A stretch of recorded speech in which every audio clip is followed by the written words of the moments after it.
नमस्कार दोस्तों। स्वागत है आप सबका एक नए वीडियो में। आज का जो वीडियो है वो बहुत ही ख़ास होने वाला है, तो आप लोग प्लीज़ पूरा वीडियो देखिएगा।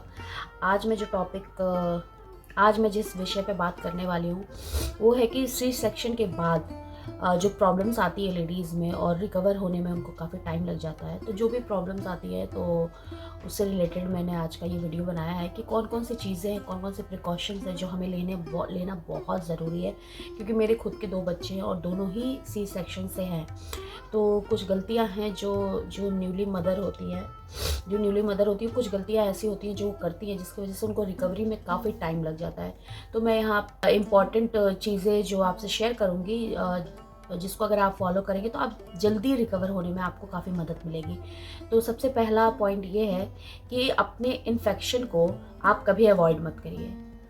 अगर आपका सी सेक्शन से डिलीवरी हुआ है और अगर आपके टाँके पे किसी भी प्रकार का इन्फेक्शन आपको दिख रहा है, उस पे जलन हो रही है, खुजली हो रही है, या फिर उसमें से मवाज आ रहा है, या उसमें से स्टिचेस टूट गए हैं, किसी भी छोटा सा भी अगर आपको कोई भी उस पर अगर दिक्कत आ रही है तो प्लीज़ उसको अवॉइड मत करिए, आप अपने डॉक्टर से कंसल्ट करिए।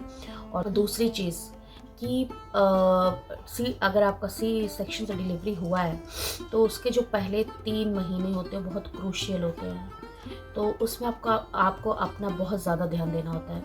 तो कोशिश करिए आप लोग स्ट्रेस मत लीजिए। जो माँ होती है जब बेबी होता है तो उनको कई प्रकार का वो टेंशन लेने लगती हैं, जैसे बेबी को कैसे देखना है, बेबी को कैसे रखना है, और घर की और भी टेंशन होती हैं। तो प्लीज़ इस स्ट्रेस से जितना हो सके स्ट्रेस से दूर रहिए और स्ट्रेस अवॉइड करिए, क्योंकि उससे आपके टाँके पे या फिर आपके हेल्थ पे काफ़ी इफ़ेक्ट पड़ेगा। तीसरी चीज़, कोई भी भारी चीज़ आप पहले 2 महीने कोई भी भारी चीज़ मत उठाइए, क्योंकि उस भारी चीज़ उठाने से उस चीज़ का प्रेशर आपके टाँके पे पड़ सकता है, जो कि आपके लिए सही नहीं है। तो भारी चीज़ों को अवॉइड करिए उठाना।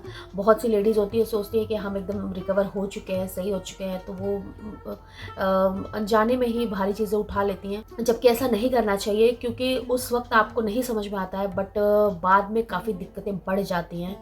सी सेक्शन के बाद बॉडी हमारी जो होती है बहुत ज़्यादा वीक हो जाती है। हमें उसको रिकवर करने में कम से कम 2 से 3 महीने लगते हैं। तो आप लोग प्लीज़ अवॉइड करिए भारी चीज़ें उठाना। चौथा पॉइंट ये है कि सीढ़ियों पे चढ़ना अवॉइड करिए, क्योंकि जब हम सीढ़ियों पे चढ़ते हैं तो कहीं ना कहीं उस चीज़ का प्रेशर हमारे टाँके या हमारे पेट पे पड़ सकता है। तो हमें हर वो चीज़ अवॉइड करनी है जिसका प्रेशर हमारे पेट या टाँके पे पड़े।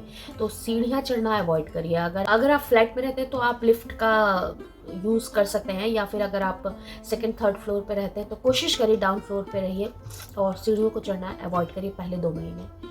अब आते हैं 5वें पॉइंट पे। बाहर की तली भुनी चीज़ें खाना अवॉइड करिए और घर का बना हुआ शुद्ध खाना खाइए। बाहर की चीज़ें ऑयली होती हैं, तली भुनी चीज़ें वो आपको नुकसान कर सकती हैं। प्रोटीन रिच चीज़ें खाइए, फ्रूट्स खाइए, घर की बनी हुई चीज़ें खाइए, जो हेल्दी चीज़ें हैं, उससे आपको रिकवर होने में काफ़ी हेल्प मिलेगा। बात है 6वें पॉइंट पे, फिज़िकल रिलेशन 2 से 3 महीने तक अवॉइड करिए। हस्बैंड से कोई भी किसी भी प्रकार का फिज़िकल रिलेशन मत बनाइए, क्योंकि हमारी बॉडी जो होती है वो काफ़ी वीक हो चुकी होती है। तो उस चीज़ को आप अवॉइड करिए, तो आपको रिकवरी होने में काफ़ी हेल्प मिलेगा।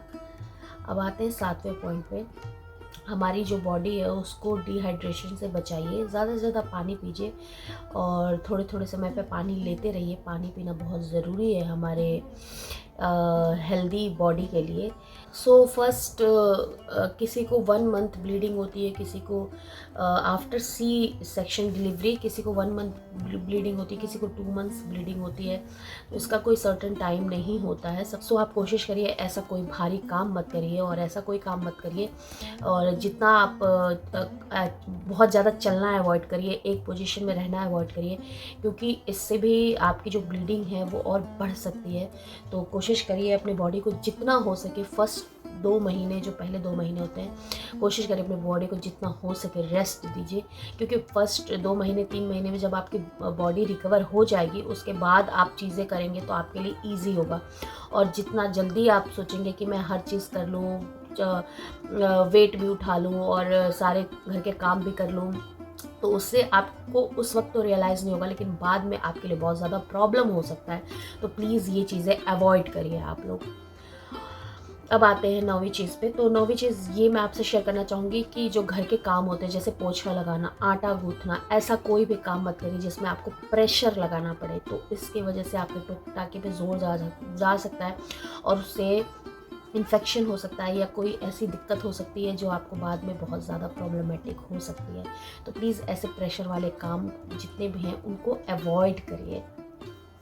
और लास्ट पॉइंट मैं ये शेयर करना चाहती हूँ, बहुत सी लेडीज़ होती हैं आफ्टर डिलीवरी सबकी बॉडी चेंज होती है।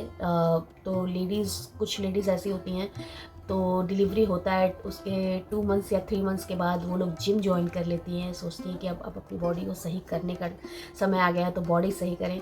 तो ये चीज़ में मैं एक पॉइंट ज़रूर बताना चाहूँगी कि आपकी बॉडी 2 से 3 महीने, 4 महीने, जिम जाने के लिए तो 6 महीने तक आपकी बॉडी तैयार नहीं रहती है। तो प्लीज़ आप अवॉइड करिए, इतना जल्दी जिम जाने के लिए मत सोचिए। वैसे भी अभी छोटा बेबी है तो पहले उसकी टेक केयर करिए, उसको फीड कराइए, उसके साथ टाइम एक्सपेंड करिए और 6 महीने के बाद ही जिम के बारे में सोचिए, क्योंकि आपकी बॉडी बिल्कुल प्रिपेयर नहीं होती है 2 या 3 मंथ पे कि आप जिम जाएं। सो ये कुछ पॉइंट्स थे जो मुझे लगा मुझे अपने एक्सपीरियंस आप लोगों से शेयर करना चाहिए। मे बी आप लोग की ये हेल्प इन पॉइंट्स से कुछ हेल्प हो रिकवरी होने में। सो जितनी भी न्यू मदर हैं और जिनकी भी सी सेक्शन से डिलीवरी हुई है, प्लीज़ अपना ख्याल रखें और स्वस्थ रहें। और अगर हाँ, आज का ये जो मेरा वीडियो है, तो अगर आपको थोड़ा भी नॉलेजेबल और अच्छा लगा हो तो प्लीज़ लाइक शेयर सब्सक्राइब करना मत भूलिएगा। तो मिलते हैं एक नए वीडियो में। नमस्कार।